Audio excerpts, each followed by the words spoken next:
Hello and welcome to Stellaris, a game of epic proportions. I will attempt to teach you how to quickly get familiar with the game, so you don't need to spend 5 hours figuring out how the game works. We will be using the United Nations of Earth in this tutorial, because it is the first one on the list, and you can mimic what I do in your playthrough. More or less. As we can see, humans are quick learners and nomadic, which means we will earn XP pretty fast, and we won't have issues inhabiting other planets and migrating the population. The government is an indirect democracy with xenophilia and fanatic individualism, which means we can't have slaves, we have extra energy, and our leaders have an extra skill level with cheaper recruitment.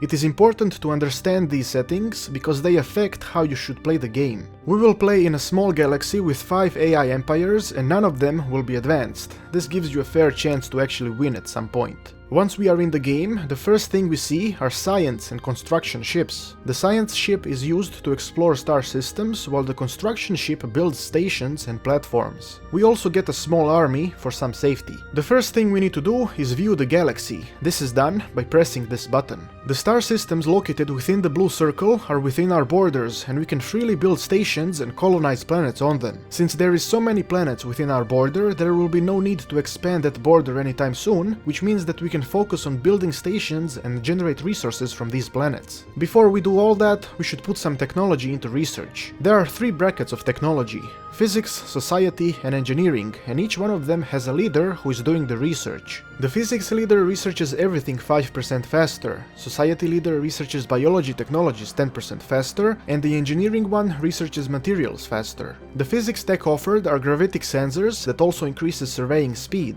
Solar panel network is a module for the planet spaceport, which is something currently unnecessary, and the physics lab allows you the creation of a lab on a planet that generates physics research points. Since we will be surveying a lot, the gravitic sensors is the best choice. The society research offers the colony ship research, an increase for the army, and the bio lab. Colony ships are quite useful as soon as possible, especially for nomadic empires, but they are expensive and chances of you getting enough materials to build a ship without hurting your expansion will be high at start, so getting the bio lab is a good choice. It is also a part of biology tech, which means that this leader will research it faster. The engineering research offers ion thrusters, which when built, speed up your ships. It offers a defense platform and the ability to increase army damage and minerals. Given that the last tech increases your empire stats, it is a very good initial boost to take. Please note that when you research a specific technology, once it is researched, the new 3 options will be different from before. The tech previously offered will reappear, but not right away. We can now click on the planet to see the planet management window.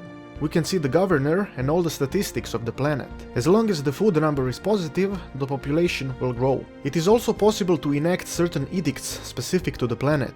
They cost influence points. These points can be earned by declaring rivalries with other empires, by researching certain tech, and by upgrading certain planetary tiles. These planetary tiles are where you build the physics and bio lab that I mentioned before. These blocks represent the production of a planet, and in order for the blocks to be functional, a person needs to be in them. The main building is the planetary administration that allows neighboring tiles to generate more production, and it is upgradable if you have the necessary technology. As you can see, each tile may produce a specific type of resource, and if you wish to upgrade it, you can. But if you decide to put a farm that produces food into a tile that produces materials or research, then you will lose that initial production. It is best to upgrade tiles with appropriate buildings that will increase the production already set in the tile. You of course need a person within the tile to make it work as well. We can now visit our system and send the science ship to survey it, so we can use the construction ship to build stuff. You can survey systems by pressing right click and surveying planet by planet, or surveying the entire system automatically. The best way to start surveying would be to manually survey the closest planets so the construction ship can be used faster. While we wait for the science ship to survey, we can check out the rest of the planet management tabs. The armies tab manages the army that is available on the planet.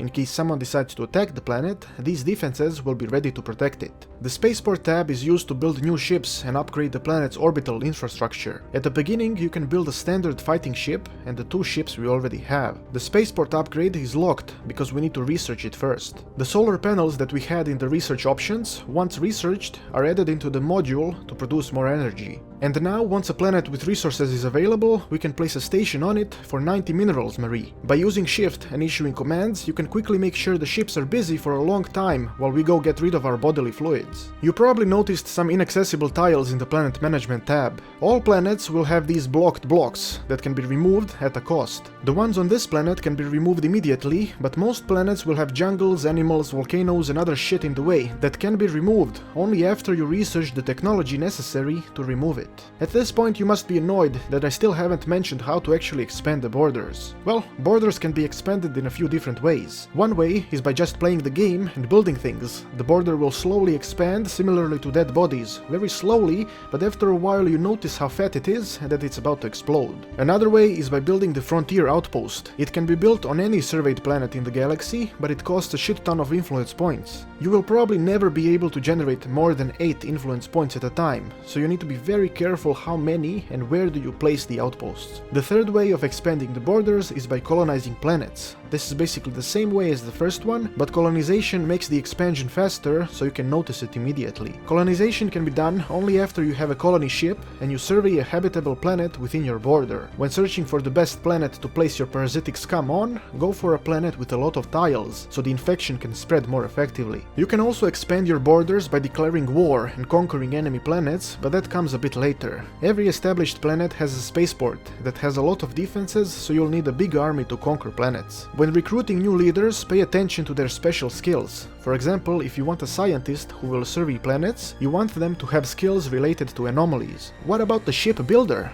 The ship builder has several different slots for items for each ship. There are weapon slots, defense slots and utility slots. Depending on which core you choose to use, you'll have different slots to place items in. In order to get more items, you need to research them. The most important thing here is to pay attention at the energy usage and the maintenance cost. Energy needs to be as close to a positive zero as possible, and always make sure to have enough production to afford building the ships. When you build multiple ships that end up being in different fleets, get them into the same solar system, select both of them and drag one into the other. This is called fertilization. When you get into battle, make sure to pay attention to the fleet strength numbers and always have a leader in it. When choosing the leader, make sure that they have the correct skill. In my case, I started attacking a bitch that had more power than me, so I chose a leader that would increase my fire rate. These 20% would then give me the advantage necessary to win the battle. Hostile fleet engaged.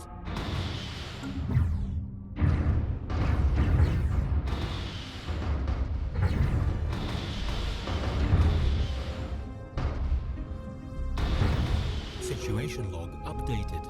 Now, if you ever find yourself in a pickle and need a technology researched quickly, you can always go into the Empire Management window up here, select policies and use influence points to speed it up. If you have a lot of influence points, enabling these policies won't hurt you much. And finally, once you have multiple planets, you will need to start using sectors. These sectors automate the management of the planets that you own. By using sectors, you will probably always be in a positive resource flow, but it is questionable how great the management will be. I believe this is everything you need to know to properly start playing this game. Basically, pay attention to your empire traits, the government system, and the skills of your leaders. If you pair the correct leaders with the correct functions, you will have better efficiency. Don't ignore your army. Even if you play a pacifist, still make sure to have 4 or 5 corvettes within the first 45 minutes of gameplay. Let me know if this video helped you, and make sure to post questions in the comments if you have some. If you have any suggestions for future Stellaris videos, make sure to post those too. Thanks for watching. I have been Petard, your glorious lord, and may the blessings of Petardia eternally